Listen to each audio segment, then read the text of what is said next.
répondant aux questions au Sénat devant un parterre de fonctionnaires publics sur la question de la non-délivrance des passeports, Raymond Zafirin Mboulou a avoué à demi-mot que l'appareil de l'État actuel est gangréné par une corruption organisée et les fonds résultant de la vente des passeports sont détournés.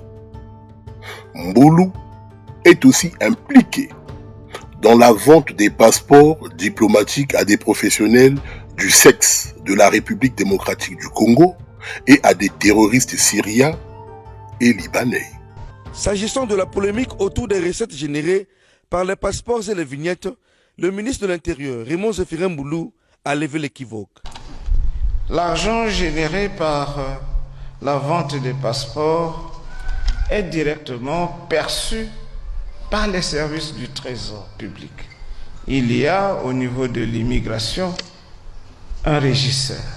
Compte tenu des difficultés que nous rencontrons aujourd'hui pour le renouvellement des stocks, il était difficile pour nous de pouvoir payer notre fournisseur.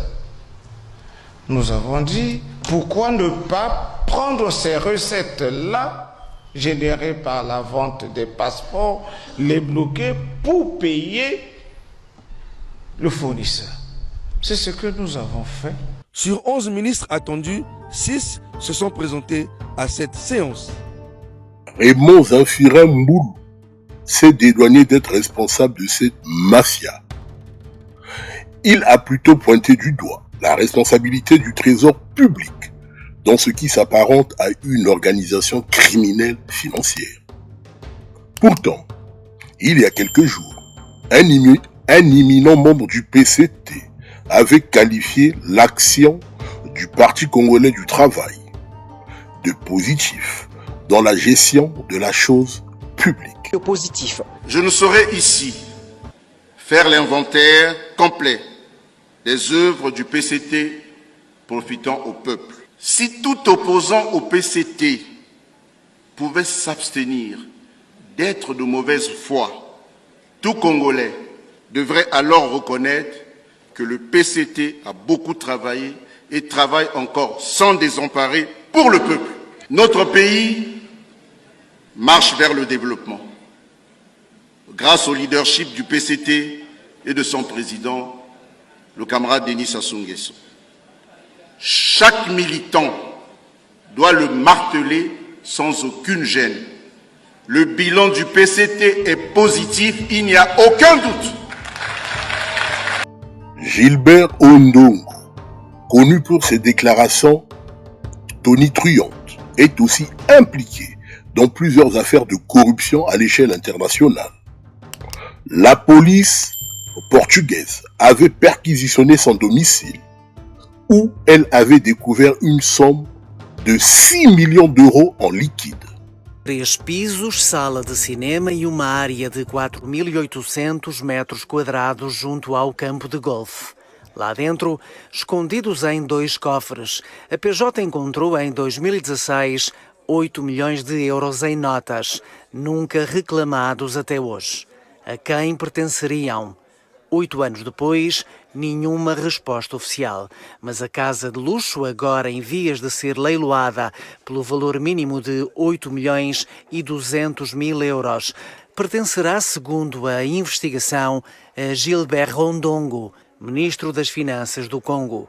Foi apreendida na Operação Rota do Atlântico, da qual resultou a detenção dos empresários José Veiga e Paulo Santana Lopes, próximos da família presidencial deste país africano, rico em petróleo, e um cliente-alvo apetecível para a empresa brasileira Asperbras, com a qual Veiga manteria ligações.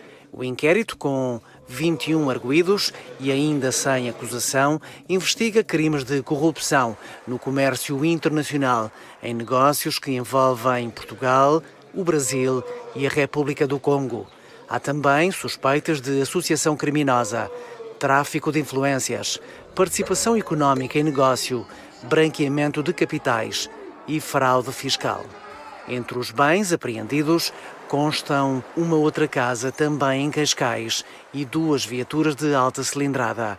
Este Porsche, por exemplo, avaliado em quase 80 mil euros e agora também em leilão eletrónico, pertencerá, de acordo com o Jornal Público, a José Veiga, que chegou a estar em prisão preventiva. Já este Bentley descapotável, de quase 160 mil euros, será do sócio Paulo Santana Lopes. Poderá ser comprado nos próximos 4 dias. Gilbert Ondongo est un voleur notoire qui ose faire de la morale à la population congolaise sur la gestion catastrophique de la chose publique par le PCT, un parti qui a participé à la destruction du tissu social et économique dans ce pays. Merci de vous abonner et de partager la vidéo. Merci de vous abonner sur notre compte TikTok. Le lien se trouve dans la barre de description. Au revoir.